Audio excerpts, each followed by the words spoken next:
Bismillahirrahmanirrahim. Assalamualaikum warahmatullahi wabarakatuh. Bertemu lagi bersama saya Rifki Rinadi dengan NIM 1906167. Nah, pada video kali ini saya akan mencoba untuk mereview sebuah buku yang saya baca akhir-akhir ini, yaitu bukunya itu seperti ini. Nah, judulnya tuh The Magic of Thinking Big, berpikir dan berjiwa besar. Nah, buku ini karya David Joseph Schwartz. Nah, siapa sih David Joseph Schwartz itu? Nah, David Joseph Schwartz itu merupakan seorang penulis dan juga motivator asal Amerika Serikat, sekaligus juga sebagai guru besar di Universitas Georgia Atlanta, Amerika Serikat. Nah, jadi beliau tuh orang Amerika Serikat. Lalu mengapa sih saya membaca buku ini? Karena dari judulnya saya tertarik dengan judulnya langsung. Lalu saya juga terinspirasi dari teman saya yang juga membaca buku ini. Nah, langsung saja dari covernya itu seperti ini, berwarna coklat dan sedikit keoreng-orengan, dan juga belakangnya itu seperti ini. Nah, langsung saja, buku ini mempunyai halaman berjumlah 408 halaman. Nah, buku ini tuh karya dari atau diterbitkan oleh Karisma Inti Ilmu yang saya baca ini. Nah, terdiri dari 14 bab. Yang isinya tuh sangat menarik sekali. Nah, saya mengambil beberapa inti dari buku ini tentang bagaimana atau langkah-langkah untuk menggapai suatu impian lalu melebihinya. Nah, seperti itu. Saya mengambil beberapa ide buku yang tergantung di buku ini. Salah satunya bahwa kekuatan kepercayaan akan merubah keadaan. Nah, jadi kepercayaan itu sangat penting sekali bagi kita untuk menjalankan suatu kehidupan, karena dengan kepercayaan maka akan berjalan dengan baik. Nah, apabila kita mempunyai kepercayaan yang sangat tinggi atau kepercayaan yang kuat, maka tingkat keberhasilan untuk mencapai sesuatu itu akan semakin besar. Nah, sebaliknya apabila kita mempunyai kepercayaan yang masih kurang atau sedikit atau masih lemah dan masih ragu-ragu, maka tingkat keberhasilan untuk mencapai sesuatunya juga akan semakin berkurang atau semakin sedikit. Nah, di buku ini dijelaskan bagaimana sikap kita atau respon kita, dan juga bagaimana menumbuhkan kepercayaan agar kepercayaan kita semakin kuat. Nah, di buku ini dijelaskan bagaimana langkah-langkahnya dan juga penggambarannya. Nah, langsung saja ada poin yang saya ambil juga di buku ini, itu mengenai bahwa kita harus mengenal diri sendiri dan mulai untuk berpikir besar. Nah, yang terpenting dari semuanya bahwa kita juga harus mengenal diri sendiri dulu, karena sebelum kita mengenal orang lain maka harus mengenal diri sendiri dulu. Siapa kita, lalu apa kelemahan kita, dan juga apa kelebihan kita, karena hal itu sangat terpenting.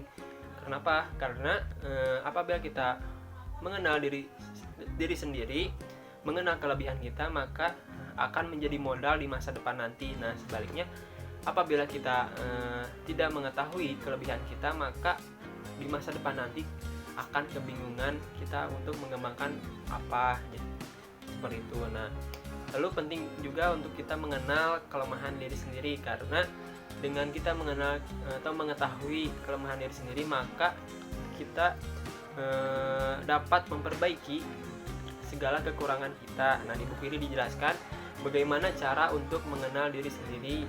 Nah, lalu setelah mengenal diri sendiri, maka di buku ini dijelaskan untuk mulai untuk berpikir besar. Nah, bagaimana sih berpikir besar itu? Di buku ini dijelaskan. Nah, berpikir besar itu semacam berpikir ke arah jauh atau arah depan. Jadi berpikir ke masa depan nanti. Jadi bagaimana di masa depan nanti untuk bagaimana kita untuk di masa depan nanti untuk mengurangi segala resiko yang terjadi apabila kita tidak berpikir besar. Jadi seperti itu. Nah, di buku ini dijelaskan bagaimana untuk berpikir besar. pokoknya lengkap sekali di sini bagaimana cara langkah-langkah untuk kita memulai untuk berpikir besar. Lalu poin yang ketiga yang saya ambil dari buku ini yaitu mengenai sikap dan tindakan akan menentukan keadaan atau menentukan keadaan di masa depan nanti. Karena setelah kita memiliki kepercayaan yang kuat, lalu setelah mengenal diri sendiri, maka bagian kita untuk bersikap. Nah, sikap ini sangat menentukan segala urusan yang kita hadapi, karena dengan sikap yang baik atau tepat, maka keberhasilan dalam menjalani urusan akan semakin besar. Dan juga apabila kita menyikapinya dengan kurang baik atau tidak baik, maka kita akan mengalami kesulitan dalam menjalani suatu urusan. Nah, setelah kita bersikap, pokoknya di sini dijelaskan bagaimana kita bersikap dalam menghadapi sesuatu. Nah, dijelaskan juga. Lalu setelah kita bersikap, percuma kalau tidak dibarengi dengan tindakan. Nah, tindakan ini penting karena apabila kita setelah berpikir dan juga memiliki kepercayaan yang besar, lalu kita bersikap dengan baik, apabila kita tidak bertindak maka tidak akan terjadi apa-apa. Oleh karena itu, di buku ini dijelaskan mengenai tindakan yang tepat dan benar, dan juga bagaimana langkah-langkah kita untuk bertindak, dimulai dari cara yang pertama, cara yang kedua, cara yang ketiga, dan cara yang seterusnya. Di buku ini dijelaskan juga bagaimana kita untuk bertindak yang dengan baik untuk mengurangi risiko kesalahan saat kita bertindak. Lalu saya juga mengambil yang terkandung di dalam buku ini, yaitu bahwa lingkungan di sekitar kita akan memengaruhi pola berpikir kita dan juga menentukan pola tindakan kita. Karena lingkungan itu sangat berpengaruh karena lingkungan akan menekan kita bagaimana kita berpikir, dan juga setiap lingkungan itu sangat berbeda-beda. Faktor lingkungan itu akan menjadi kebiasaan bagi kita. Lalu lingkungan juga di buku ini dijelaskan bahwa bagaimana kita untuk menghadapi lingkungan yang seperti lingkungan yang tidak mendukung kita, lalu seperti yang lingkungan yang mendukung kita. Nah, di buku ini dijelaskan apabila kita bertempat di lingkungan yang kurang mendukung kita, di buku ini dijelaskan bagaimana solusinya, dan juga bagaimana kita menyikapi dan bertindak di keadaan lingkungan yang tidak mendukung kita. Jadi sangat penting bagi kita untuk membaca buku ini karena sangat bermanfaat bagi kita dan juga untuk menjalani kehidupan. Nah, pokoknya sangat bermanfaat bagi kita, terutama untuk orang-orang yang memiliki motivasi yang kurang.